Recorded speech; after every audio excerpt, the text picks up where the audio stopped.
اللهم صل على سيدنا محمد يا رب صل وسلم دائما أبدا على حبيبك. اللہ تعالیٰ فرماتے ہیں کیا تم بے خوف ہو اس ذات سے جو آسمان میں ہے، ان یخسف بکم الارض کہ وہ تمہیں زمین میں دھسا دے، فستعلمون کیف نذیر ام امنتم من فی السماء ان یرسل علیکم حاصبا فستعلمون کیف نذیر. یا تم بے خوف ہو گئے کہ وہ اللہ آسمان سے پتھروں کی بارش نازل کرے تو تمہیں پتہ چل جائے گا کہ میرا ڈرانا کیسا تھا. اللہ تعالیٰ کی ذات رحمت ہے، اپنے بندوں پہ مہربان ہے، رحم کرنے والا ہے، لیکن اللہ کی ذات کا ایک دوسرا پہلو بھی ہے. بھائی ان بچوں کو پکڑیں جا کے، یار وہ کدھر ہیں؟ شوکت بھائی، بچے شور کر رہے ہیں. لیکن اللہ تعالیٰ کی ذات کا ایک دوسرا پہلو بھی ہے، وہ پہلو ہے انتقام لینا. ہمارے ہاں بعض خطیبوں کی عادت ہے کہ وہ ڈرانے والا پہلو بہت غالب کرتے ہیں، کہ ہر وقت لوگوں کو ڈراتے رہتے ہیں جس سے مایوسی پھیلتی ہے. اور بعض خطیبوں کی عادت یہ ہوتی ہے کہ وہ اللہ کی رحمت کو ایسا بنا کے پیش کرتے ہیں کہ بس سب کی بخشش ہو ہی جائے گی، اور رمضان میں تو ویسے ہی بخشا جائیں گے. جمعے کو مر گئے تو بخش گئے، رمضان میں مر گئے تو پھر تو بخشش پہ مہر لگ گئی. اور اگر رمضان میں 27ویں رات کو مر گئے تو بے شک چرس پی کے مرے ہوں پھر بھی کہاں جائیں گے؟ جنت میں جائیں گے. گانا گا کے مرے ہوں یا چرس پی کے مرے ہوں یا کسی کی جیب کاٹتے ہوئے مر گئے، جانا سیدھا کہاں ہے؟ جنت میں. یہ بھی غلط ہے. اس میں جو اعتدال کی بات ہے وہ وہی بات ہے جو اللہ نے بتائی ہے. قل لعبادی، اے نبی میرے بندوں سے کہہ دیجئے، انی انا الغفور الرحیم، کہ میں غفور بھی ہوں اور رحیم بھی. وَأَنَّ عَذَابِي، لیکن یہ بھی بتا دیں کہ میرا جو عذاب ہے هُوَ الْعَذَابُ الْأَلِيمُ، وہ دردناک عذاب ہے. اس میں اللہ نے ہمیں بتا دیا کہ اللہ کے بارے میں تمہارا کیا کانسیپٹ ہونا چاہیے، یہ اللہ نے خود بتا دیا. اب دیکھیے قرآن کی بلاغت ہے کہ اللہ اپنے بارے میں جو بتانا چاہتے ہیں نا، اس کے بارے میں اللہ نے جو الفاظ استعمال کیے ہیں وہ بڑے عجیب ہیں. ہم جب کسی کو ڈراتے ہیں اور ہم جب کسی کو اپنے بارے میں یہ بتانا چاہیں کہ میں اچھا سلوک بھی کرتا ہوں لیکن جب میرا میٹر گھومتا ہے تو برا سلوک بھی کرتا ہوں، تو ہم یہ اس طرح بتائیں گے نا کہ بھائی میں بہت اچھا بھی ہوں لیکن بہت برا بھی ہوں. یہ کہیں گے نا ہم، بھائی میں بہت نرم دل بھی ہوں لیکن سخت دل بھی ہوں. ہم اپنا انٹروڈکشن یوں کروائیں گے اگر ہم چاہتے ہیں کہ ہمارے بارے میں ایک درمیان کی رائے قائم ہو. ان بچوں کو اللہ کے عذاب سے بھی ڈرایا جائے اور کچھ جنت کی لالچ بھی دی جائے تو پھر یہ بچے قابو میں آئیں گے. بھائی یہ ان کو بھیجو، یہ ان کا میٹر بڑا شارٹ ہوتا ہے، آپ ذرا جائیں اوپر جا کے بچوں کو سنبھالیں. پہلے کوشش کریں محبت سے، ورنہ پھر آپ دکھائیں کہ آپ کیا ہیں. یہ جو جانے لمبے سے یہ بڑا، میں نے کئی دفعہ دیکھا ان کا میٹر شارٹ ہوا ہے، تو یہ بچوں کو ذرا سنبھالنا پڑتا ہے ورنہ بچے کہاں باز آتے ہیں. تو ہم جب اپنا تعارف کروائیں گے تو ہم کیا کہیں گے؟ بھائی میں سخت بھی ہوں اور طبیعت نرم بھی ہوں. اللہ نے جب اپنا تعارف کروایا تو اللہ نے کہا قل لعبادی، اے نبی آپ میرے بندوں کو میرے بارے میں تعارف کروا دیں. کیا تعارف ہے؟ 3 طریقے ہو سکتے تھے. اپنے انٹروڈکشن کے, جو اللہ کی صفات ہیں ان کو بیان کرنے کے 3 طریقے ہو سکتے تھے. ایک طریقہ یہ ہو سکتا تھا کہ میں غفور الرحیم بھی ہوں اور سخت عذاب والا بھی ہوں, سخت عذاب والا بھی ہوں. ایک طریقہ تو یہ ہو سکتا تھا. ایک طریقہ یہ ہو سکتا تھا کہ میری رحمت بھی بہت بڑی ہے اور میرا عذاب بھی بہت بڑا ہے. دیکھو, ایک ہوتا ہے اپنی صفت بیان کرنا, ایک ہے اپنے فعل کی صفت بیان کرنا. تھوڑی سی ٹیکنیکل باتیں کچھ زیادہ ہو رہی ہیں, میں اس کو کوشش کروں گا آسان طریقے سے سمجھاؤں. اپنی صفت کا مطلب کیا ہے کہ میں ایسا ہوں, اور اپنے عمل کی صفت کا کیا مطلب میرا عذاب ایسا ہے, میں جیسا مرضی ہوں چھوڑو اس کو, میرا عذاب کیا ہے ایسا خطرناک. دوسرا, رحمت کو یوں بھی بیان کیا جا سکتا ہے میں رحیم ہوں, اور ایک طریقہ یہ کہ اپنی صفت نہیں بلکہ میری رحمت ایسی ہے.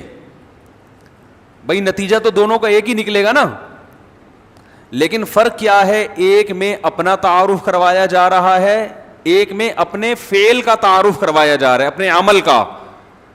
ارے بھائی جب کسی کو دھمکی دیتے ہو, ایک بولتے, ایک طریقہ یہ کہ میں بہت سخت آدمی ہوں, اور ایک ہے میرا چماٹ بہت سخت ہے. اب سمجھ میں آئے گا جو میں کہنا چاہ رہا ہوں, میرا جھانپڑ بہت ٹائٹ ہے. ایک طریقہ یہ ہے نا, بھائی کوئی پیسے نہیں دے رہا آپ کے, 1 لاکھ روپے لے کے بھاگا ہوا, دے نہیں رہا, آپ جاؤ گے اس کے گھر, بیل بجاؤ گے, بھائی جان ذرا 25ویں دفعہ آپ کے گھر آ رہا ہوں, ذرا باہر آئیے.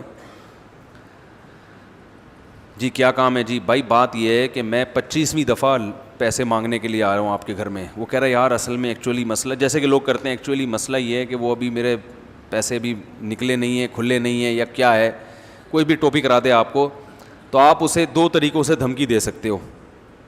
ایک تو یہ کہ تجھے پتہ نہیں ہے کہ میں کون ہوں, میں بہت سخت آدمی ہوں, اور ایک یہ کہ میرا چماٹ, بیٹا تو نے ابھی میرا جھانپڑ کھا کے دیکھا نہیں.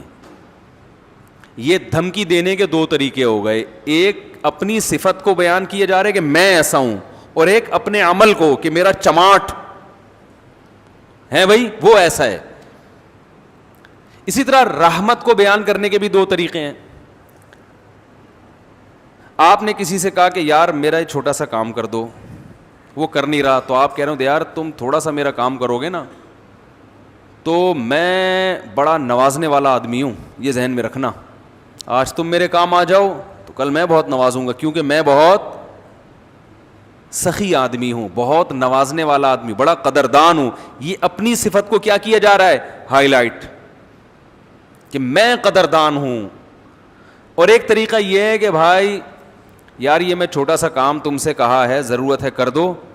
اگر تم نے کر دیا تو ایک بات ذہن میں رکھنا کہ میں جب کسی کو نوازتا ہوں تو میری نوازشیں بہت زیادہ ہوتی ہیں. تو یہاں اپنے عمل کو بیان کیا جا رہا ہے کہ میرا عمل, نتیجہ دونوں کا ایک ہی نکلے گا نا, یعنی وہ خوش ہو جائے گا. اب قرآن کی بلاغت دیکھو, انداز دیکھو قرآن کا.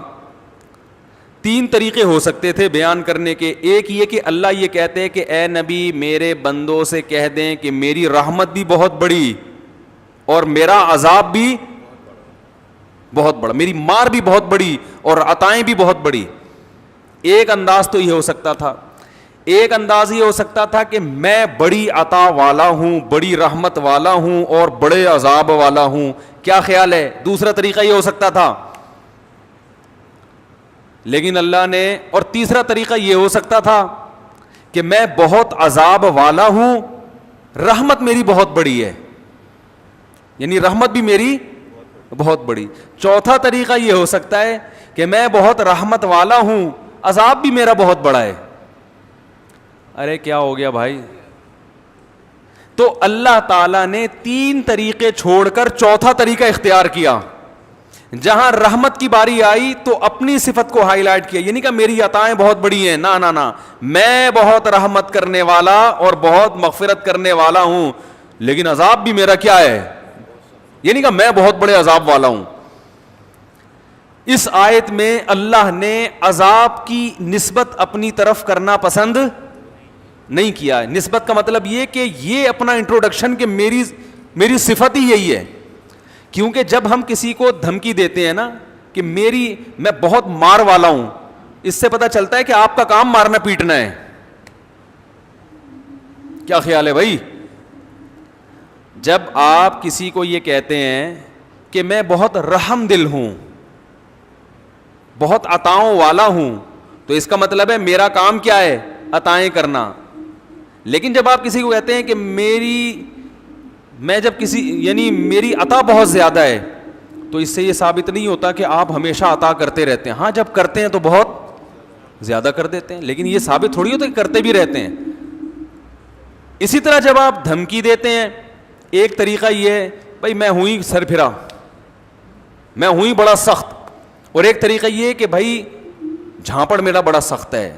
تو جھانپڑ سخت ہونے کا مطلب یہ ہے کہ بھائی میں سخت ہوں, میں سخت نہیں ہوں, لیکن جب مجھے غصہ آتا ہے نا تو پھر کبھی کبھار جھانپڑ بھی لگا دیتا ہوں, پھر وہ ہلکا بولو بھائی نہیں ہوتا. تو اللہ تعالیٰ نے جب رحمت کا تذکرہ آیا تو یہ نہیں فرمایا میری رحمت بہت بڑی ہے, اگر دوسرے مقام پر تو فرمائے میری رحمت بہت بڑی ہے, لیکن یہاں دونوں کا جب ایک ساتھ دونوں صفت کو جب ہائی لائٹ کیا جا رہا ہے اکٹھا, دو متضاد صفات کو, تو رحمت کو اپنی صفت بنا کے پیش کیا, عذاب کو اپنی صفت بنا کے پیش نہیں کیا. کہا قل لعبادی, میرے بندوں سے کہہ دیں, انی انا الغفور, میں مغفرت کرنے والا بھی ہوں اور رحم کرنے والا بھی ہوں. یہ میں والا ہوں, لیکن عذاب والا نہ ان عذابی, میرا جھانپڑ بھی بہت سخت ہے, میرا عذاب بھی بہت کیا ہے؟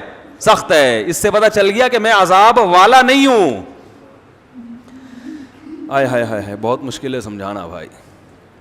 میں عذاب والا نہیں ہوں, لیکن کبھی کبھار جب عذاب دیتا ہوں تو پھر ہلکا جھانپڑ بھی لگا دیتا ہوں میں کبھی کبھار, پھر وہ جھانپڑ بہت سخت ہوتا ہے, وہ مکہ بہت سخت ہوتا ہے, وہ عذاب کا کوڑا بہت سخت ہوتا ہے.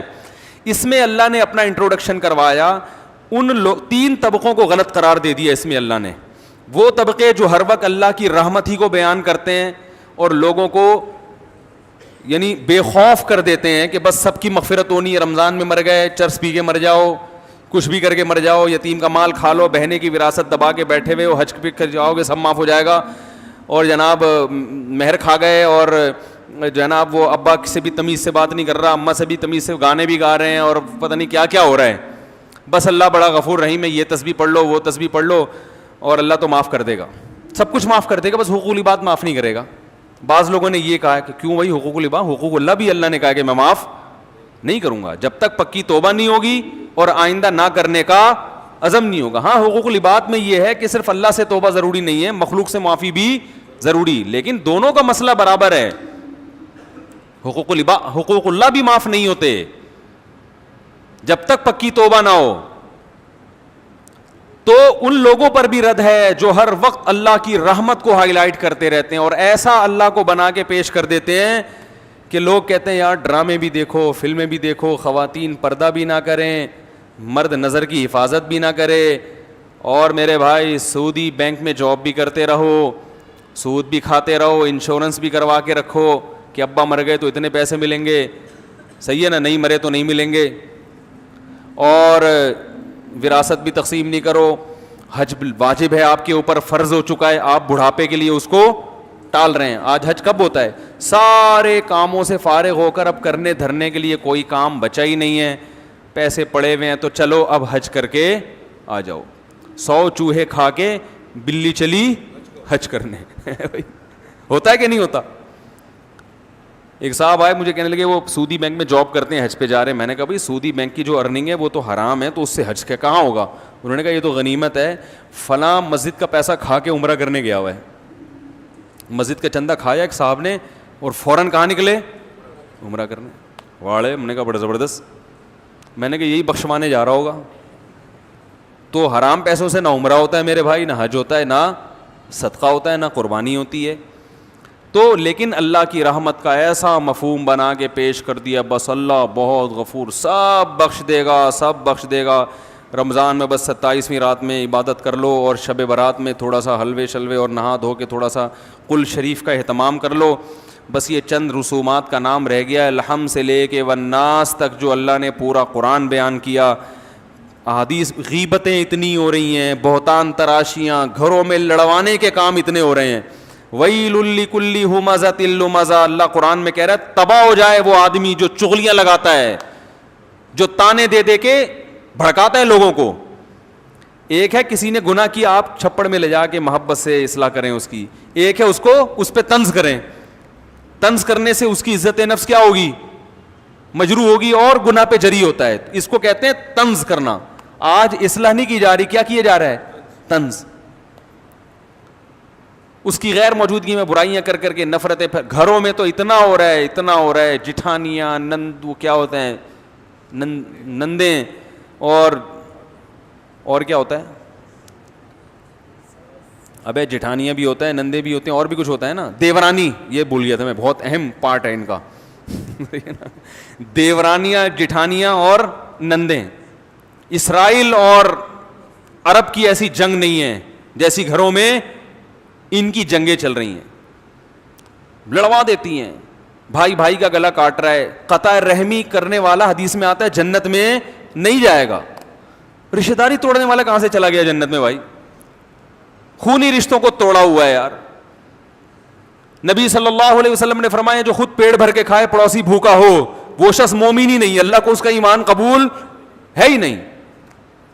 ہمارے حضرت فرما رہے تھے ایک دفعہ بیان میں کہ لوگ رمضان میں یہ تو بتاتے ہیں کہ بخشش ہوگی، بخشش ہوگی، روزہ رکھا، تراویح رکھی، بخشش پکی بخشش ہے، تیسرا عشرہ جہنم سے خلاصی، 27ویں رات میں تو جنت ہی جنت کا. یہ بھی تو حدیث میں آتا ہے کہ جو روزہ رکھ کے بھی جھوٹ نہ چھوڑے اس کو بھوک اور پیاس کے علاوہ کچھ بھی حاصل، اور جو تہجد پڑھ کے بھی برائی نہ چھوڑے اس کو رات کو جاگنے کے علاوہ کچھ بھی حاصل. یہ بھی تو حدیثیں ہیں. تو ایک طرف اللہ کی رحمت میں اتنا غلو کرایا جاتا ہے کہ لوگ گناہوں پہ جری ہونے لگتے ہیں. یار سب حلال ہے، سب کرتے رہو، بس یہ کر لیں گے، یوں کر لیں گے، ایک مسجد کے ڈبے میں چندہ ڈال دیں گے 5 روپے، اور وائپر والے کو 5 روپے پکڑا دیں گے، شیشہ بھی صاف ہو جائے گا اور صدقہ بھی ہو جائے گا. عیدی سینٹر میں ایک بکرا دے دیں گے. اور یہ بھی جب دیتے ہیں جب اپنا کوئی مریض بیمار ہوتا ہے. اور دوسری طرف غلو کیا ہے، بعض حضرات اتنا ڈراتے ہیں کہ 4 آدمیوں کے علاوہ کوئی جنت میں، وہ 4 مشہور شخصیات سب جانتے ہی ہیں. ان میں 2 پاکستان میں ہیں، ایک سعودی عرب میں ہے، اور ایک مجھے بھی ذہن میں نہیں آ رہی، لیکن وہ بھی جنت میں جائیں گے. انہوں نے ایسا دین کو بنا کے پیش کیا ہے کہ یہ سارے مولوی جہنمی ہیں بھائی، یہ سارے فرقہ پرست اور ان مولویوں کے پیچھے چلنے والے بھی سارے جہنمی، اور جناب جو اچھے اعمال ہیں وہ بھی قبول. اسلام ہی غلط آیا تھا صدیوں پہلے بر صغیر میں، جو اسلام آیا تھا وہ اسلام ٹھیک تھا ہی نہیں. اب ہم اس کو ٹھیک کرنے میں بولو بھائی لگے ہوئے. جب تک اس مخصوص طریقے سے جو میری تحقیق کے مطابق قرآن حدیث کی تحقیق ہے، جو میری تحقیق کے مطابق جب تک اس طریقے سے نماز نہیں پڑھو گے وہ سنت کے مطابق ہے ہی نہیں. جب تک میرے والے نظریے کو فالو نہیں کرو گے جو میں نے ریسرچ کر کے حدیث نمبر کے ساتھ پیش کیا ہے، اس وقت تک آپ کا شمار بدعتیوں میں ہوگا. وہ ایسا بنا کے پیش کرتے ہیں کہ یہ بھی جہنم، وہ بھی جہنم، فلانا بھی جہنم، فلانا بھی جہنم. تو 4 آدمی 4 6 8 10 بچتے ہیں، اور وہ 4 6 8 10 بھی ان کی تحقیق کے مطابق ان میں سے صرف ایک ہی ہوتا ہے، وہ خود ہوتے ہیں. وہ تو ہم دل بڑا کر کے کہہ رہے ہیں کہ ان کی ریسرچ کے مطابق یہ 4 آدمی ہیں، لیکن ان کی تحقیق کے مطابق ان 4 میں سے بھی 3 نہیں ہے، صرف وہ اکیلے ہی ہیں. سمجھ رہے ہیں بات کو؟ وہ ایسا بھائی جنت بنی کس کے لیے اللہ کے بندو؟ یہ سارے مسلمان کہاں جائیں گے؟ یہ مولوی سب سے پہلے جائیں گے. اس امت کے جو علماء ہیں وہ عام پچھلی امتوں کی طرح نہیں ہے. اس امت کی جیسے فضیلت ہے اس امت کے علماء کی بھی فضیلت ہے. صبح و شام مولویوں کی برائی لوگ کر، میں کہتا ہوں یار اگر یہ مولوی جنت میں نہیں جائیں گے تو یہ بیچارے جیسے تیسے ہو نماز تو پڑھ لیتے ہیں نا، موٹی موٹی برائیوں سے تو بچ لیتے ہیں بیچارے، داڑھی تو رکھ لیتے ہیں، شلوار ہی ٹخنوں سے اوپر، کم از کم لباس تو اپنا شریعت کے مطابق پہن لیتے ہیں. نہیں جی سب سے بڑے فسادی کون ہیں؟ مولوی ہیں. میں مانتا ہوں مولویوں میں فسادی بھی ہیں, لیکن اچھے بھی ہول سیل کے حساب سے مولویوں میں ہی ملیں گے آپ. اگر اس معاشرے کو مولوی لیس کر دو چند دنوں کے لیے, مولوی سے پاک کر دو چند دنوں کے لیے, تو میرے بھائی آپ کو اس تباہی کی طرف معاشرہ, اور جو آج کل جدید قسم کے اسکالر آ رہے ہیں نا, ایسی تباہی کی وقتی طور پر آپ کو لگے گا کہ آپ اب سچی مچی کا اسلام فالو کر رہے ہو, وقتی طور پر لگے گا. لیکن آپ ایسے بے لگام اونٹ بنو گے کہ آپ کو نہیں پتا ہوگا کہ آپ کی اولاد کی منزل کہاں ہے, وہ کیا بنے گی. ایسے بے لگام اونٹ بن جاؤ گے. پھر یہ لبرل لوگ آپ پہ حاوی آ جائیں گے. کچھ دو قسم کے لبرل مارکیٹ میں پائے جاتے ہیں. ایک جو لبرل پنے کی انتہا کو پہنچے ہوئے ہیں, وہ تو اسلام کو مانتے ہی نہیں ہیں, جیسے فساد چودھری صاحب ہمارے بھی, وہ تو یعنی زبان سے کہتے ہیں کہ ہم مسلمان ہیں, لیکن ان کو طرز عمل سے ایسا لگتا ہے کہ ان کو افسوس ہو رہا ہے کہ میں مسلمان کیوں پیدا ہو گیا, میں مسلمان پیدا کیوں ہو گیا. کیونکہ یہ جب میوزک بھی انجوائے کرنا چاہیے, جو میوزک انجوائے نہیں کرتے وہ غلط ہیں. اور وہ جو ان کی مشہور تقریر ہے جس میں انہوں نے بہت اچھا انٹرویو دیا تھا, تو ان کے طرز عمل سے, اس طرح کے جو لبرل لوگ ہیں ان کے طرز عمل سے ایسا لگتا ہے کہ کاش ہم مسلمان پیدا نہ, کیونکہ وہ ہر چیز میں گورے کو ترجیح دیتے ہیں. یار وہ اچھے, تو بھائی تم پھر ادھر ہی جا کے رہو, اسی مذہب کو فالو کرو. اگر وہ مذہب لیس ہیں تو تم بھی مذہب لیس بن جاؤ. تو یہ خواہ میں اپنے نام کے ساتھ اسلام کا پھلترو لگانے کی کیا ضرورت ہے؟ پھلترو کی طرح چپکا ہوا ہے آپ کے ساتھ بلا وجہ. تو چھوڑو, اپنے لبرل بنو تو صحیح طریقے سے. گورا منافق تو نہیں ہے نا بھائی. انگریز تو کہتا ہے میں قرآن و حدیث کو نہیں مانتا, لہذا وہ عقل سے دلائل دیتا ہے, وہ بحث کرتے ہیں عقل سے. اور یہ بات ان میں اچھی ہے کہ منافق نہیں ہے واقعی. اکثر گورے ہم نے دیکھے ہیں منافق نہیں ہوتے, جو اندر ہے وہی کیا ہے, باہر ہے. وہ کہتے ہیں میں مذہب کو مانتا ہی نہیں. جاؤ, ان کے چند بنیادی اصول ہیں, ان اصولوں کو لے کے وہ زندگی گزارتے ہیں.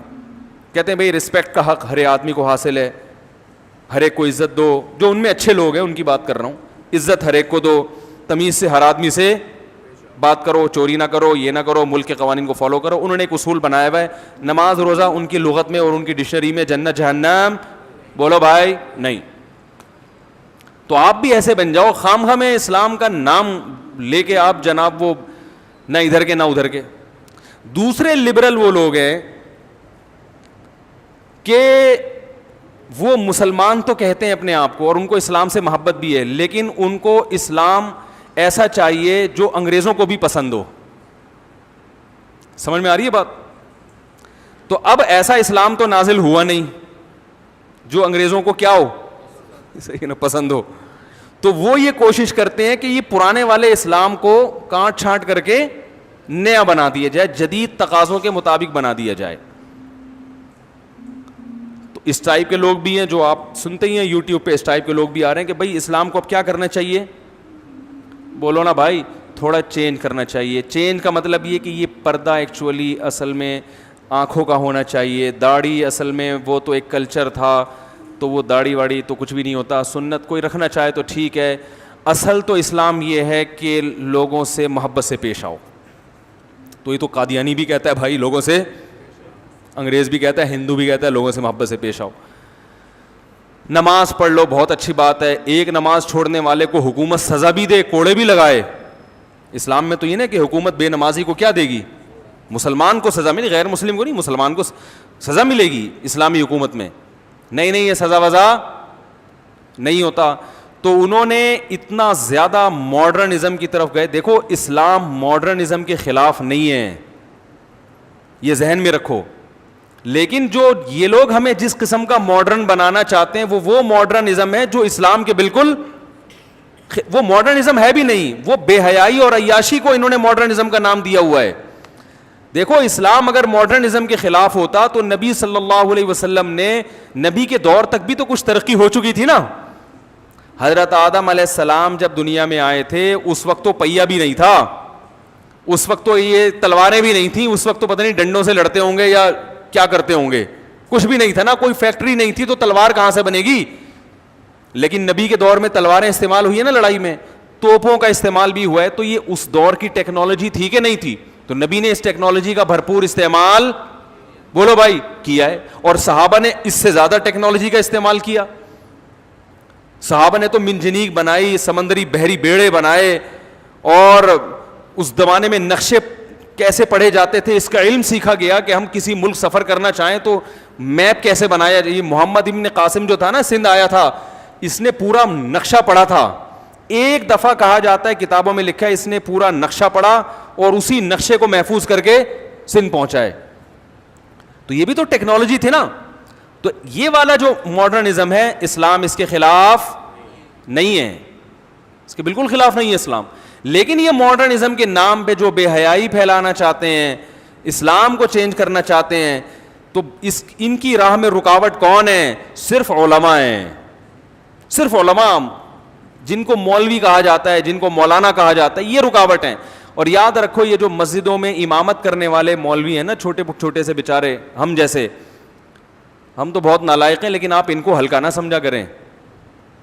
سب سے پہلا انسان اسلام کا جو تعارف کرواتے ہیں نا بچے کے سامنے, وہ اس کی مسجد کا امام ہوتا ہے. اس امام سے پتہ چلتا ہے, اس کے حلیے سے, اس کے نماز پڑھانے سے بچے کو پتہ چلتا ہے کہ ہم کیا ہیں, مسلمان ہیں. محلے میں مسجد کا ہونا, مسجد ہوگی تو مولوی بھی ہوگا نا اس میں.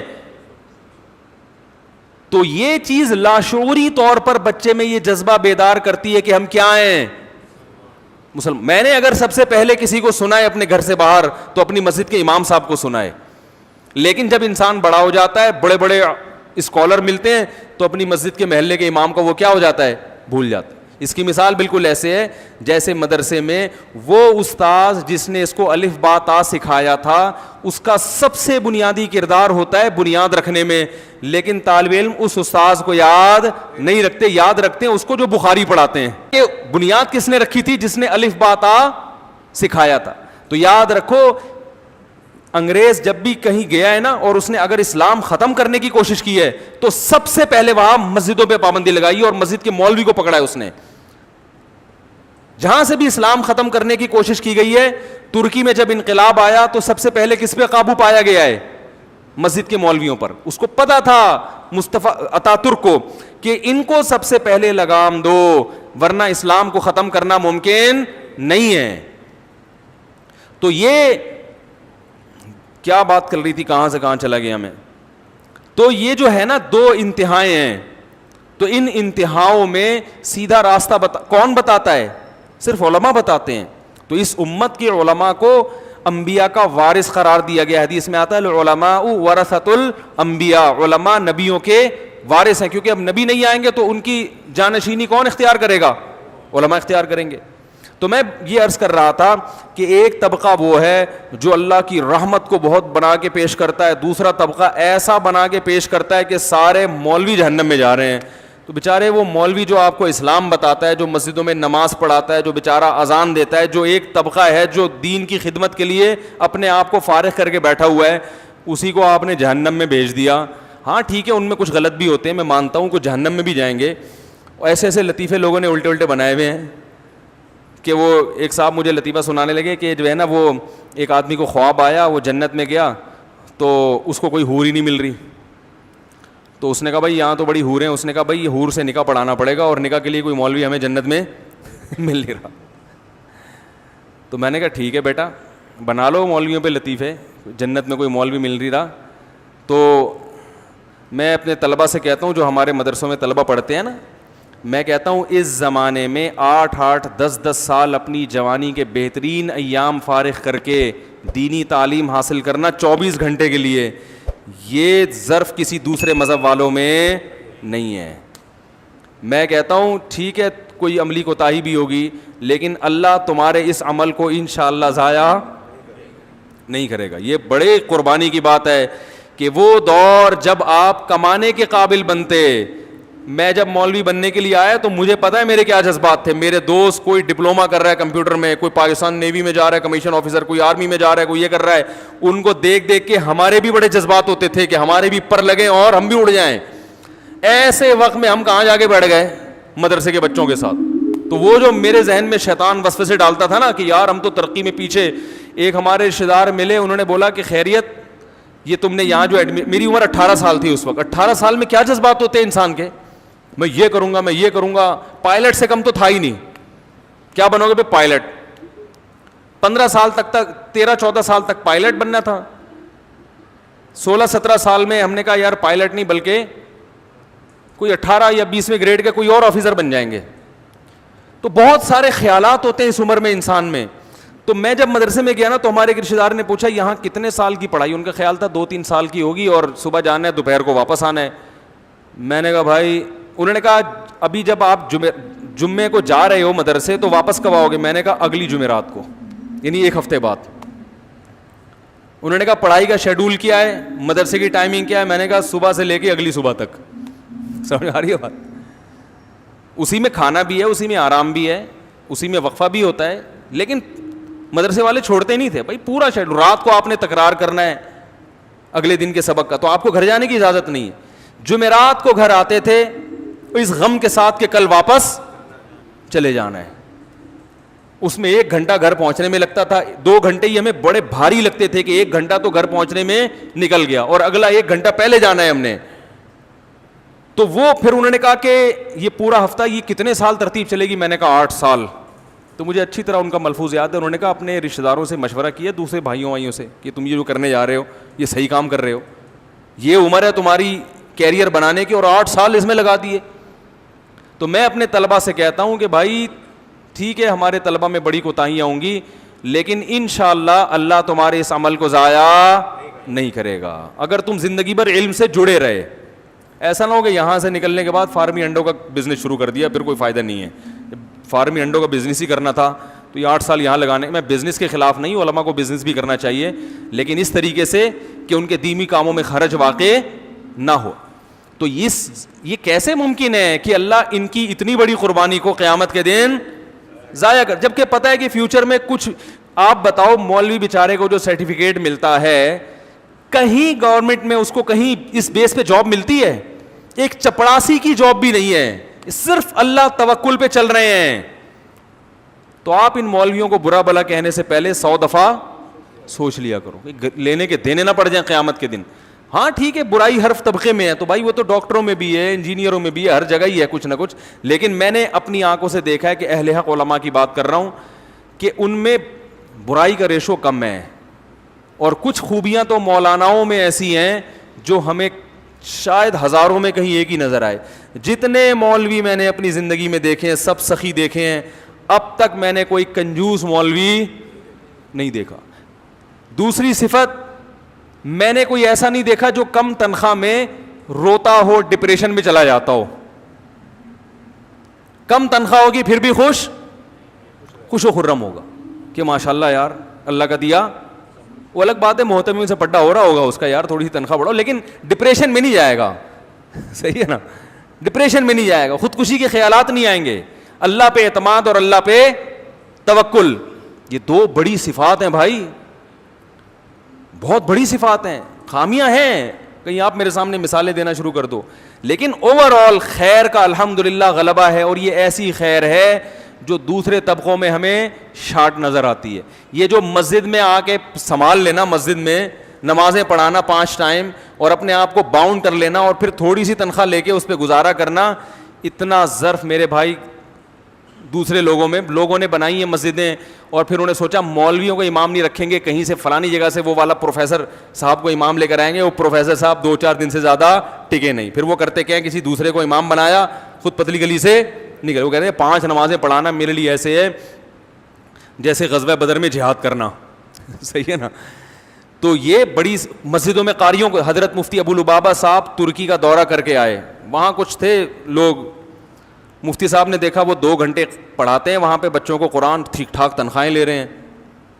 تو مفتی صاحب نے کہا ہمارے ہاں انڈیا, پاکستان اور برما اور بنگلہ دیش, ان میں آ کے قاریوں کو دیکھو ذرا, 8-8, 9-9, 10-10 گھنٹے پڑھا رہے ہوتے ہیں بچوں کو اور پوری زندگی اسی میں لگا دیتے ہیں, اور تنخواہ 8,000, 9,000, 10,000. یہ اچھی تنخواہوں کی بات کر رہا ہوں.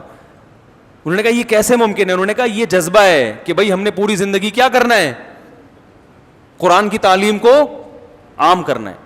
اللہ تعالیٰ ہمارے دادا کی مغفرت کرے. میرے دادا نے سہارنپور میں 60 سال ایک جگہ بیٹھ کر بچوں کو قرآن پڑھایا ہے, حفظ کروایا ہے. 60 سال تک صبح سے شام کام کیا تھا؟ بولو بھائی, حفظ کروانا. وہ بھی کیا تھے؟ مولوی. نہیں یاری بات میرا خیال. 60 سال تک صرف کام کیا تھا؟ ایک جگہ 60 سال گزار دینا پوری زندگی ہو گئی نا. یہ آسان کام نہیں ہے. لیکن بھائی یہ خوش ہیں, مطمئن ہے کہ میرے سے اللہ کیا لے رہا ہے؟ قرآن کی خدمت. تو آج بھی آپ کو ملیں گے, بہت لوگ ملیں گے آپ کو ایسے.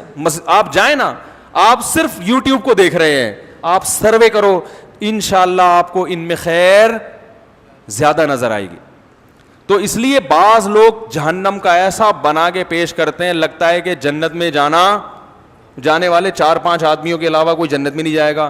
اور ایسا اللہ کے عذاب سے ایسا ڈراتے ہیں, یعنی جہاں شریعت نے گنجائشیں رکھی ہیں اس کو بھی اتنا سخت بنا. ایک صاحب جماعت کی اہمیت پہ بیان کر رہے تھے کہ جماعت کی نماز اتنی ضروری ہے, اگر نہیں پڑھی جماعت سے تو یہ ہو جائے گا, اور اگر تم, بس کیا بتاؤں میں نے کہا یار انہوں نے, جماعت کی بڑی اہمیت ہے اسلام میں, لیکن حضرات فقہا نے قرآن و سنت ہی کی روشنی میں کچھ آزار بیان کیے کہ بھئی یہ عذر ہے تو جماعت سے نماز چھوڑ سکتے. میں نے کہا یہ اتنا سخت بنا کے انہوں نے پیش کر دیا کہ اب جماعت سے نماز پڑھنا لوگوں کے لیے آسان نہیں بلکہ مشکل. لوگ کہیں گے یار یہ تو ہمارے بس میں ہے ہی نہیں.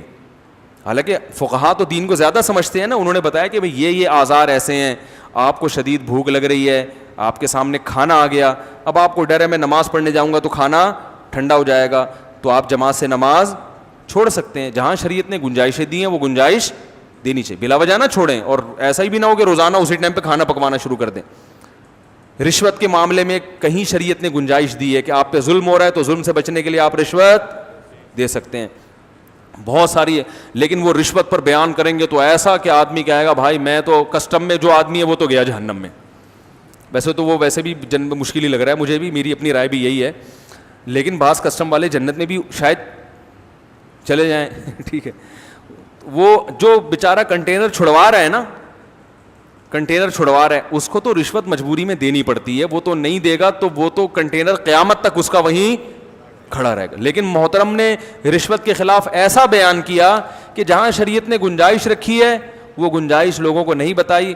لوگ کہتے ہیں یار ہمارا تو بزنس ہی نہیں ہو سکتا, ہم تو کاروبار کر ہی نہیں سکتے کیونکہ یہاں تو جگہ جگہ کھانچے کھلے ہوئے ہیں. حکومت کے جو سرکاری جو لوگ ہیں نا, افسران منہ کھول کے بیٹھے ہوئے ہیں, ان کے منہ میں جب تک ہڈی نہ ڈالو بزنس ہو ہی نہیں سکتا. تو مفتی صاحب نے فتویٰ دے دیا کہ ہڈی ڈالنا جائز نہیں ہے, تو وہ پھر وہ کہتے ہیں یار جانا ہی جہنم میں ورنہ تو بھوکے مر جاؤ یہاں پہ. تو یہ ایک شریعت کا وہ پہلو ہے جو بہت. حقوق پر بات ہوگی تو والدین کے حقوق پر بعض لوگ بات کرتے ہیں, اتنا زیادہ خطرناک بنا کے پیش کر دیتے ہیں کہ انسان کہتا ہے بھائی میں ماں باپ کے حقوق ادا کر ہی نہیں سکتا. وہ ایک مولوی صاحب نے تقریر کی, بولا ماں کا اتنا حق ہے, یہ ہو گیا تو جہنم, یہ ہو گیا تو جہنم, یہ ہو گیا تو جہنم. وہ پریشان, اس نے بولا بھائی میری اماں تو ویسے ہی مجھے صبح شام تنگ کرتی رہتی ہیں اور جھگڑا تو ہوتا ہی ہے. اس نے جا کے اماں کو جان سے ہی مار دیا. اس نے بولا یار جان سے کیوں مارا؟ اس نے بولا بھائی ان کے حقوق ادا کرنا میرے بس میں. آج میں نے بیان سنا ہے, اتنے خطرناک حقوق ہیں, میں نے کہا حقوق کا اڈا ہی ختم کر دو. بھائی نہ یہ رہیں گی نہ ان کے حقوق رہیں گے. تو اتنا خطرناک بنا کے پیش کرتے ہیں. حالانکہ جہاں اسلام نے ماں باپ کے حقوق بیان کیے ہیں وہیں ایک باؤنڈری بھی کھینچی ہے کہ اس سے اتنے ہیں, اس سے زیادہ بولو بھائی نہیں ہے, اس سے زیادہ نہیں. ایک صاحب نے مجھے بتایا کہ حدیث میں آتا ہے, ایک خاتون کا فون آیا, انہوں نے حدیث سنی کہ بھئی شوہر کے اگر پیپ نکل رہی ہو تو عورت اس کے پیپ چاٹ لے تو بھی شوہر کا حق ادا نہیں ہو سکتا. اس نے کہا بھئی یہ تو بہت زیادہ ایک یہ نہیں ہو گیا کہ میاں کے زخم سے اگر پھوڑا نکل آیا اور پیپ نکلے تو. ایک خطیب صاحب نے کہیں بیان کر دیا اس یہ مجمع میں کہ شوہر کا اتنا بڑا حق ہے کہ اس کے پیپ نکل رہی ہو نا تو عورت وہ پیپ بھی چاٹنا شروع کر دے تو بھی شوہر کا حق ادا نہیں ہو سکتا. اب لٹکا کے چھوڑ دیا ان خطیب صاحب نے. اب وہ عورت اپنے شوہر کا حق نہیں ادا کرے گی کیونکہ کون پیپ چاٹے گا بھائی بیٹھ کے ہیں, اور اس کو یہ بھی پتا ہے کہ یہ چاٹنے کے بعد بھی حق ادا, تو اس کا مطلب ہے شوہر کا حق قیامت تک ادا ہو ہی نہیں سکتا. تو پھر چھوڑو, جب جانا ہی جہنم میں ہے تو جتنے ادا ہو رہے ہیں ان کے بھی ادا کرنے کی چندہ ضرورت نہیں ہے. حالانکہ ان خطیب صاحب نے جب یہ بیان کیا تھا تو سب سے پہلے تو حدیث کی سند پیش کرنی چاہیے کہ یہ حدیث صحیح ہے بھی یا نہیں ہے. اگر صحیح ہے تو اس کا دوسری حدیثوں کی روشنی میں مفہوم بیان کرنا چاہیے تاکہ باقی حدیثوں اور اس حدیث میں ٹکراؤ نہ رہے. میں نے ان سے کہا, میں نے کہا پہلی بات تو اس حدیث کی سند ٹھیک نہیں, میں نے تحقیق کی اس کی, اور اگر مان لو کہ سند ٹھیک ہے تو میں نے کہا صحابہ کرام میں ہمیں کہیں بھی نہیں ملتا کہ کسی خاتون نے اپنے شوہر کی پیپ چاٹی ہو, کہیں بھی نہیں ملتا. تو یہ کیسی حدیث ہے جس پر صحابہ کرام نے عمل, بولو بھائی, نہیں کیا؟ اور شریعت نے پیپ کو ناپاک بھی قرار دیا. تمام فقہا کا اس پر اجماع ہے کہ پیپ کا کھانا حلال, بولو بھائی, نہیں. میں نے کہا یا تو یہ حدیث ضعیف ہے, اور واقعی ضعیف ہے, یہ حدیث صحیح نہیں ہے, اور یہ اگر ہے تو یہ محض ایک تاکید بیان کرنے کے لیے ہے, یہ اپنی حقیقت پر معمول نہیں ہے. جیسے لغت میں ہوتا ہے نا, ہم کسی کو دھمکی دیتے ہیں, مائیں بچوں کو دھمکی دیتی ہیں چپ ہو جا ورنہ منہ توڑ دوں گی تیرا. اس کا مطلب منہ توڑنا کیا خیال ہے, نہیں ہوتا, بلکہ اس کا مطلب ہوتا ہے چپ ہو جا بس, ٹھیک ہے نا. تو لغت میں بعض دفعہ کچھ الفاظ ایسے ہوتے ہیں کہ جو محض ایک چیز کو کی تاکید کو بیان کرنے کے لیے ہوتے ہیں کہ بہت بڑا حق ہے, تو اس کو ایک مثال سے سمجھایا جا رہا ہے. مطلب یہ نہیں ہے کہ ایسا کرنا شروع کر دو, یہ حدیث کا مطلب نہیں ہے, کیونکہ رسول اللہ صلی اللہ علیہ وسلم نے جہاں میاں بیوی کے حقوق بیان کیے ان کی تفصیل بھی بیان کر دی کہ زوجہ پر یہ باؤنڈری ہے, اس سے زیادہ آپ بوجھ نہیں ڈال سکتے. نبی صلی اللہ علیہ وسلم نے فرمایا کہ وہ تمہاری مرضی کے بغیر کسی کو گھر میں نہ آنے دے, صحیح ہے نا, امانت میں خیانت نہ کرے, مال کی حفاظت کرے. یہ چند موٹے موٹے بنیادی حقوق بیان کیے, فرمایا اس سے زیادہ تمہارا ان پر حق نہیں ہے. اور یہ بھی بیان کر دیا کہ عورت پر شوہر کا حق کتنا ہے, تو وہ اس میں جو ایک اصول بیان کیا اس میں پیپ اور خون کا کہیں بھی تذکرہ نہیں ملتا. تو بعض لوگ وہ ایک, ہم اکثر بچپن میں قصہ سنتے تھے کہ وہ ایک سیب جو ہے نا وہ دریا میں کہیں گرا, شیخ عبد القادر گیلانی رحمۃ اللہ نے وہ سیب اٹھا کے کھا لیا, تو بعد میں ان کو خیال آیا پتہ نہیں یہ کس کا سیب ہوگا, تو وہ پھر سفر کرتے گئے, پتہ کیا وہ تو بغداد سے کہیں سے چلتا ہوا آ رہا تھا سیب. یہ ہم بچپن میں بڑا واقعہ سنا کرتے تھے. تو وہ پھر سیب کھانے تلاش کرتے کرتے سیب کے مالک کے پاس پہنچے بغداد, اتنا لمبا سفر کیا انہوں نے دوسرے ملک کا, سیب تاکہ معاف کراؤں نا, حقوق العباد تو بندوں کے معاف کیے بغیر معاف ہوتے نہیں ہیں, تو انہوں نے کہا سیب کے مالک سے معاف کروانا پڑے گا. تو وہاں میں نے دل میں سوچا جب اتنی ٹینشن تھی تو کھایا کیوں بھائی, جس میں اتنا تقویٰ ہوتا ہے وہ تو شروع میں ہی نہیں کھاتا, چلو غلطی سے کھا لیا. تو اب وہاں پہنچے تو مالک سے جو ہے وہ کہا کہ بھائی میں نے غلطی سے سیب کھا لیا ہے تو اب معاف کر دو. اس نے کہا ایک شرط پہ معاف کروں گا, میری بیٹی سے شادی کرو. انہوں نے کہا اچھا بھائی کیا, انہوں نے کہا وہ لنگڑی بھی ہے, اندھی بھی ہے, بہری بھی ہے, گونگی بھی ہے. آئیں, انہوں نے کہا لیکن کرو گے تو معاف کروں گا ورنہ نہیں. اب مجبوری تھی, سیب معاف کرانا تھا, انہوں نے شادی کر لی. پتہ چلا وہ تو نہ لنگڑی ہے, بڑی خوبصورت تھی. تو انہوں نے کہا لنگڑی اس اعتبار سے کہ گھر سے باہر کبھی نکلی نہیں ہے, یعنی اس اعتبار سے معذور ہے گویا, اور اندھی اس اعتبار سے کبھی نامحرم کو دیکھا نہیں ہے, بہری اس اعتبار سے غلط بات کبھی سنی نہیں, گونگی اس اعتبار سے غیبت کبھی نہیں کی. تو یعنی آرڈر پہ بنوائیے آپ یہ کہہ سکتے ہیں. تو وہ یہ حضرت عبد القادر گیلانی کو اس تقوی کا یہ صلہ ملا. تو ہم سنتے تھے سبحان اللہ کہتے تھے, لیکن ایک بات خیال آتا یار ہماری تو بخشش, ہمارے محلے میں بادام کا درخت تھا, ہم پتھر سے توڑ توڑ کے بچے تھے نا کھایا کرتے تھے. حالانکہ انٹی منع بھی کرتی تھی, یہاں تو منع بھی نہیں کیا تھا اس نے. بھائی جو باغ کا مالک تھا اس نے تھوڑی کہا تھا سیب نہیں کھاؤ, وہ گر گیا تو جانے دیا, اس کا مطلب کھا لو, جس کا ہو گیا, ورنہ اگر اتنا ہی شوق تھا بھائی اٹھا لیتا. اور وہ انٹی جن کے ہم بادام توڑتے تھے بچپن میں, بھائی اب نہیں کرتے یہ کام, وہ تو منع کرتی تھیں, بد دعائیں دیتی تھیں. تو شکر ہے لگی نہیں بد دعائیں ان کی, ہم نے معاف کروا لیا تھا بعد میں ان سے. تو بادام بچے کرتے ہی ہیں نا یہ, تو وہ ہم دلیل یہ دیتے تھے کہ جو باہر کی طرف آیا ہوا ہے نا وہ قوم کا ہے. بچے بڑے شرارتی ہوتے ہیں, ہم تو اسکول, اب تو بچے وہ شرارتیں کرتے نہیں. ہم جب بچے تھے نا اسکول جب جایا کرتے, ہمارا بہت دور پیدل اسکول تھا, بڑی شرارتیں کرتے ہوئے جاتے تھے. اس میں گھر سے جو جیب خرچی کے پیسے ملتے ہیں, کسی کی اٹھنی گر گئی نا تو دوسرا اس پہ پاؤں رکھ کے کھڑا ہو جاتا تھا. اب کیا کرتا تھا, وہ کہتا تھا دو میرے پیسے, کہہ رہے نہیں, اٹھا کے جیب میں ڈالے. بھائی کیوں, کہہ رہے مجھے اللہ کی زمین سے ملے. یہ سنا ہوگا نا, بھائی یہ تمہارے نہیں, مجھے کہاں سے ملے, اللہ کی زمین. اور وہ دیتا ہی نہیں, پھڈے شروع ہو جاتے تھے اس پہ, ہمیں تو کہاں سے ملے. بچے نا لاجک پیش کرتے ہیں.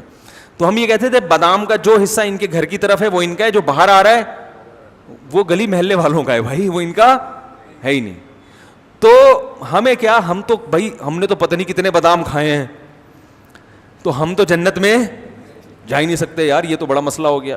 جب ہم مدرسے میں داخل ہوئے تو ہم نے پھر فقہ کی کتابیں پڑھی, اصول فقہ. اس میں فقہاء نے لکھا کہ اگر کسی نے کسی کی درخت سے ایک بیر کھا لیا اور اب وہ درخت والے سے کہیں بیر نیچے گرا ہوا تھا, اس نے اٹھا کے کھا لیا, اب یہ جا رہا ہے درخت والے سے معافی مانگنے کے لیے کہ بھائی ایک بیر میں نے آپ کا کھا لیا ہے, قیامت کے دن جہنم میں نہ چلا جاؤں تو آپ مجھے معاف کر دیں.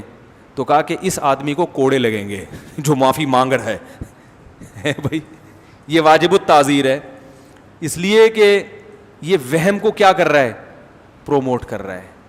یہ تقوی کو ایک شریعت کا کیا رخ پیش کر رہا ہے, غلط بنا کے پیش کر رہا ہے. یعنی بھائی ایک بیر نیچے گر جائے تو کوئی درخت والے کو تکلیف نہیں ہوتی, ایک بیر ہے کھا لیا کیا ہو گیا, مدہ ذل الا لیا, بیر سامنے آیا کھا لیا. تو یہ کوئی ایسی چیز تھوڑی ہے جس پہ انسان کو تکلیف ہوتی ہے. اس کا جو ٹائم آپ نے ویسٹ کیا معافی مانگنے میں, یہ کتنی بڑی ٹینشن ہے. ہمارے حضرت مفتی رشید احمد صاحب سعودی عرب گئے, کسی کے یہاں مہمان تھے, تو حضرت کے پاس کچھ اپنا گھر کا سامان بھی تھا, اس میں ایک کپ تھا حضرت کا, تو وہ کپ وہیں رہ گیا میزبان کے گھر میں, چھوٹا سا کپ تھا, سعودی عرب میں ہی رہ گیا, اور وہ کپ تھوڑا سا ٹوٹا ہوا بھی تھا, تو ویسے ہی اس کی ویلیو کم ہو گئی. وہ 1 سال کے بعد سعودی عرب سے آئے, انہوں نے اس کپ کو محفوظ رکھا ہوا تھا کہ حضرت کا کپ ہے تو یہ قیمت, یعنی ایک بہرحال ایک چیز ہے کہ ضائع ہو گئی تو مسلمان کا دل دکھے گا. 1 سال کے بعد آئے, کہنے لگے حضرت میں نے چیز کو ضائع ہونے سے بچایا. تو حضرت نے فرمایا آپ میں دینداری ہے مگر سینس نہیں, جتنی ٹینشن اس کی حفاظت میں لگی ہے نا اتنے کا یہ کپ بولو بھائی ہے نہیں. ہر چیز کی جتنی قیمت ہوتی ہے اس حساب سے اس کی حفاظت پہ ٹینشن لی جاتی. سونے کی چیز ہے, آپ لاکر بنوائیں گے, 20,000 کا لاکر بنوا کے اس میں رکھ دیں گے, اور چیز 5 روپے کی بھی نہیں ہے اور آپ اس کو الماریوں میں لاک. بھائی کپ کو بھی محفوظ رکھنے میں کتنی ٹینشن ہوتی ہے نا, کہ کسی کا بچہ نہ توڑ دے, بچے کو الگ چماٹ مارا ہوگا, بھائی تو نے حضرت کا کپ کیوں اٹھایا, ٹوٹ جاتا تو ضائع ہو جاتا, قیامت کے دن مجھے 100 کپ پیش کرنے پڑتے ہیں بھائی. تو حضرت نے فرمایا دینداری ہے مگر تفقع نہیں ہے. ایک چیز جس کی ویلیو اتنی نہیں ہے تو یا تو خود استعمال, مجھے کیا, میں جو اللہ نے اتنا غریب تھوڑی ہوں کہ میں ایک کپ پہ یہاں بیٹھ کے رہوں گا, بھائی اتنی تو سینس ہونی چاہیے نا. فرمایا کہ میں تھوڑی تمہیں اس پہ ملامت کرتا کہ میرا کپ کیوں کھا گئے. فرمایا کہ اگر استعمال کے قابل تھا تو استعمال کر لیتے, استعمال کے قابل نہیں تھا کسی غریب کو پکڑا دیتے, غریب نہیں ملتا تو کچرے میں پھینک دیتے. سمجھ میں آ رہی ہے بات؟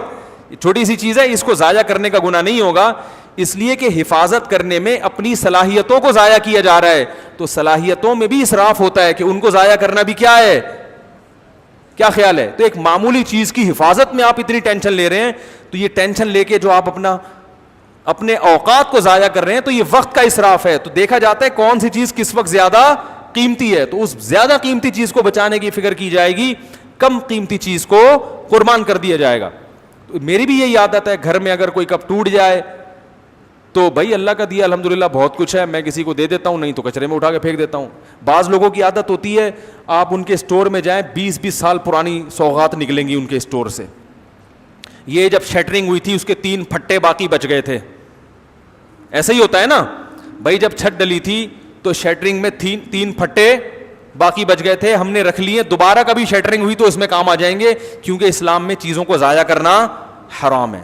ابے بھائی یہ 3 پھٹے کو تو نے جو کمبخت پورے اسٹور کو انگیج کیا ہوا ہے, یہ پھٹے اٹھا کے یا تو کسی غریب کو دے یا بیچ دے, ورنہ کچرے میں پھینک دے ان کو. بھائی تو کیا اس میں رکھا ہوا ہے ان پھٹوں میں؟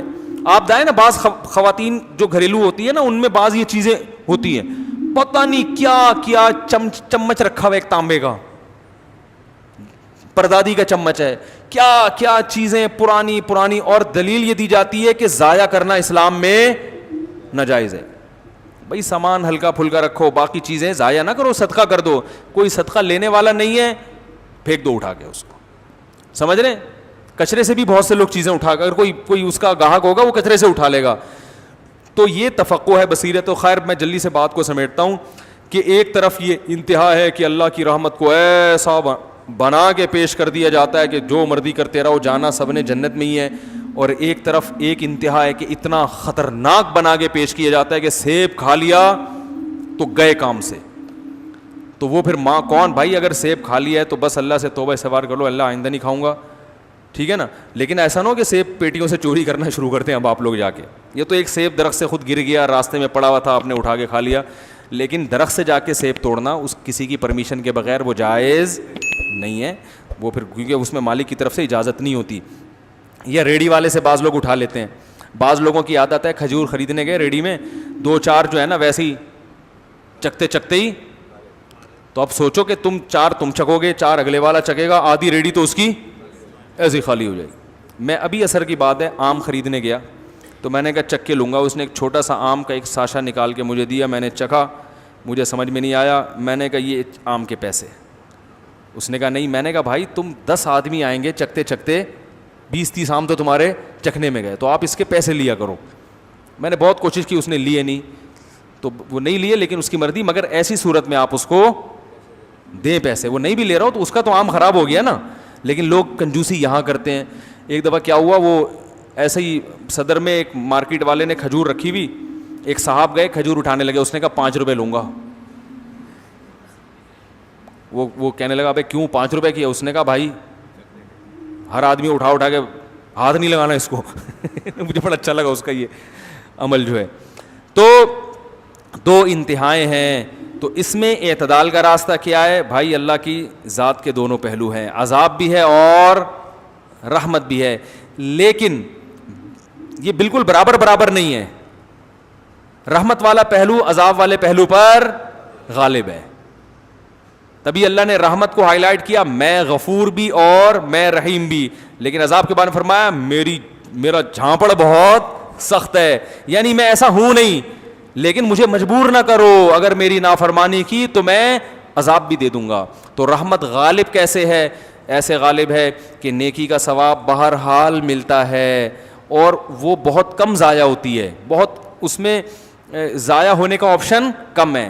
جبکہ گناہ کا عذاب لازمی نہیں ملتا, اس میں توبہ کا دروازہ کھلا ہوا ہے. توبہ کر لو گے تو معاف ہو جائے گا, توبہ نہیں کرو گے تو پھر اللہ کا کوڑا بہت سخت ہے. فرمائے ان ربک لبالمرصاد, تمہارا رب گھات میں بیٹھا ہوا ہے نافرمانوں کو پکڑنے کے لیے. ایک ایک چیز نوٹ کر رہا ہے, ایک ایک چیز دیکھ رہا ہے. اللہ تعالی ہمیں اپنے عذاب سے بچائے. تو بھائی یہ جو گناہ ہیں ہمارے معاشرے میں, ان کو چھوڑ دینے میں ہی خیر ہے. ہمت کر کے چھوڑ دیں, پھر اللہ کی رحمت ہے. اور ایسی رحمت ہوتی ہے تتنزل علیہم الملائکہ.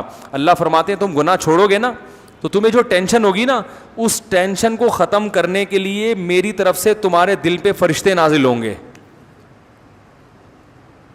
ٹینشن بھی ہوگی لیکن ساتھ ساتھ تسلیاں بھی چلتی رہیں گی. ٹینشن کی 2 قسمیں ہیں. ایک ٹینشن وہ ہے جو آج جتنی ہے کل اس سے زیادہ, پرسوں سے زیادہ, اس سے انسان ڈپریشن میں جاتا ہے. اور ایک ٹینشن وہ ہے کہ ادھر ٹینشن ہوئی لیکن ساتھ میں وہاں سے تھپکی ملی, پھر ٹینشن ہوئی پھر ساتھ میں تھپکی ملی. اس ٹینشن کو برداشت کرنا آسان, اور اس میں ایک خاص قسم کی لذت بھی ہوتی ہے اس ٹینشن میں. وہ لذت ہوتی ہے امید کی کہ بھائی ٹینشن تو ہے مگر مستقبل میرا اچھا ہے, اللہ کی محبت ملے گی. ضمیر مطمئن رہتا ہے انسان کا کہ میں صحیح سمت پہ جا رہا ہوں. یہ ضمیر کا اطمینان اتنی بڑی اللہ کی رحمت ہے کہ یہ کروڑوں روپے بھی دے کے اگر مل رہی ہو نا تو یہ سستی ہے. لوگ ڈپریشن میں جاتے ہیں, ان کا ضمیر مطمئن بولو بھائی نہیں ہوتا. اگر آپ کو پتا ہو نا میں صحیح ہوں, بڑی بڑی ٹینشنیں برداشت کر لیتا ہے انسان, اس کو پتا ہوتا ہے کہ میں کیا ہوں, صحیح ہوں. دیکھو صحابہ کرام کی جو لڑائی ہوئی, تھوڑے تھوڑے لوگ بڑی بڑی فوجوں پہ غالب آئے. کیوں؟ ان بڑی فوجوں کو اطمینان نہیں تھا کہ ہم صحیح ہیں, اور ان تھوڑے سے کو اطمینان تھا کہ ہم صحیح ہیں. کہاں سے وہ تھوڑے تھوڑے ہوتے ہوتے پوری دنیا پہ غالب آ گئے. تو جب انسان کو کانفیڈنس ہوتا ہے کہ میں صحیح ہوں تو اس کے لائف اسٹائل چینج ہو جاتا ہے. میں اکثر ایک واقعہ بیان کرتا ہوں, بس یہ واقعہ بیان کر کے اپنی بیان کو ختم کرتا ہوں. میں اکثر یہ جو واقعات ہیں نا بہت آبزرو کرتا تھا بچپن میں, ابھی بھی کرتا ہوں. کوئی واقعہ نظر آئے نا تو میں نے دیکھا ایک ہمارے بچپن میں ایک بلی جو ہے نا وہ کہیں سے بوٹی اٹھا کے لائی اور کھا رہی ہے. کتے کی نیت خراب ہو گئی, وہ کتا پنے پر اتر آیا, وہ بلی کے قریب آیا. اب آپ بتاؤ کتا جو ہے بلی سے کئی گنا زیادہ طاقتور ہوتا ہے کہ نہیں ہوتا؟ کیا خیال ہے؟ کتے کو چاہیے تھا ایک تھپڑ لگاتا, بلی سے بوٹی لے کے کھا جاتا. ایک چماڑ لگا دو ہڑک. لیکن کتا آیا اور نا اب کیوں ڈر رہا ہے بلی سے؟ کتے کو یہ احساس ہے کہ رائٹ میرا یہ لے کر آئی ہے, لیکن ہے تو کتا بنا نا, لالچ تو ہے اس میں. اب وہ آگے کھڑا ہوا ہے, ایسے قریب آ رہا ہے نا یوں کر کے, اور بلی کی دم پھول رہی ہے, اسٹائل چینج ہو رہا ہے, آنکھوں کی بناوٹ چینج, اور بوٹی کھانے کو اتنا فوکس نہیں کر رہی جتنا بوٹی بچانے کی فکر اس کو زیادہ ہے. اب میں نے دیکھ رہا ہوں کہ وہ جناب کتا آیا اور یوں نا ڈرتا ڈرتا, حالانکہ کتے کو جب غصہ آتا ہے وہ تو ایسی کی تیسی کر دے بلی کی بھائی, لیکن کتا گھبرا رہا ہے, قریب آ رہا ہے, بلی کی دم پھولتی جا رہی ہے, کتا پھر بھی ہمت کر رہا ہے اور اپنے آپ کو بھائی شعر سنا رہا ہے, جھپٹنا پلٹنا پلٹ کر جھپٹنا لہو گرم رکھنے کے ہیں یہ بہانے. وہ کہہ رہا ہے گھبرا نہیں, تو کتا ہے. بلی سے کیوں ڈر رہا ہے؟ ڈر بھی رہا ہے اندر اندر, لیکن تھوڑا تھوڑا آہستہ آہستہ جب اپنے باڈی کو دیکھتا ہے, اپنے جو ہے نا اپنے کتے ہونے کا احساس اس کو ہوتا ہے, تو کہتا ہے بھائی تو کیسے ڈر رہی ہے, تو تیری بےزتی ہو جائے گی, اور بھوک بھی لگ رہی ہے, قریب بھی آ رہا ہے اور بلی کی دم پھولتی جا رہی ہے, لیکن بلی پیچھے نہیں ہٹ رہی. اب دیکھو یہاں بلی کمزور ہے, کتا طاقتور ہے, مگر فتح کس کی ہو رہی ہے؟ بلی کی. یہاں تک کہ جب کتا بالکل بوٹی کے قریب پہنچ گیا, بلی نے رکھ کے چماٹ لگایا ہے اس کے, ایسے چپیٹ مارا ہے نا اس کے منہ پہ, وہ جو غراتا ہوا بھاگا ہے کتا. میں نے کہا یار کاش اس دور میں یوٹیوب ہوتا نا, میں اس کی ویڈیو بنا کے ضرور ڈالتا, اپنے چینل پہ ڈالتا. لوگ کہتے ہیں یہ دیکھو مفتی صاحب کے بیانات ہو رہے ہیں, یہ کتے بلی کی باتیں. میں کہتا ہوں کتے بلی کی باتیں نہیں, ہمارے بیان میں کتے بلی کی ویڈیو بھی آئے گی, ویڈیو چلا دیتا ہوں. یہ کانفیڈنس بلی میں جو پیدا ہوا ہے, کس نے پیدا کیا؟ کہ میں حق پر ہوں, میرا حق ہے. اور کتے کو جو شکست ہوئی ہے اس کو غصہ ہی نہیں آ رہا, وہ لانا بھی چاہ رہا ہے, غیرت اپنے آپ کو دلا رہا ہے, جھوٹی موٹی کی غیرت, مگر وہ پیدا نہیں ہو رہی. کیوں نہیں ہو رہی بھائی؟ اس لیے نہیں ہو رہی, اس کو پتا ہے کہ میں غلطی پر ہوں. تو انسان میں تو یہ احساس کتے بلی سے کئی گنا زیادہ ہے, کیونکہ اللہ کا شکر ہے انسان کتے نہیں ہے, انسان تو انسان ہے. تو وہ چاہے وہ کیسے ہی کتے پنے پہ آ جائے نا, اس کو یہ احساس رہتا ہے کہ یہ انسانوں والا کام نہیں ہے. اس کا ضمیر اس کو ملامت کرتا ہے, اندر سے ٹارچر کرتا ہے اس کو. جو لوگ بھی گناہوں والی زندگی گزارتے ہیں ان کی طبیعت میں اطمینان نہیں ہوتا.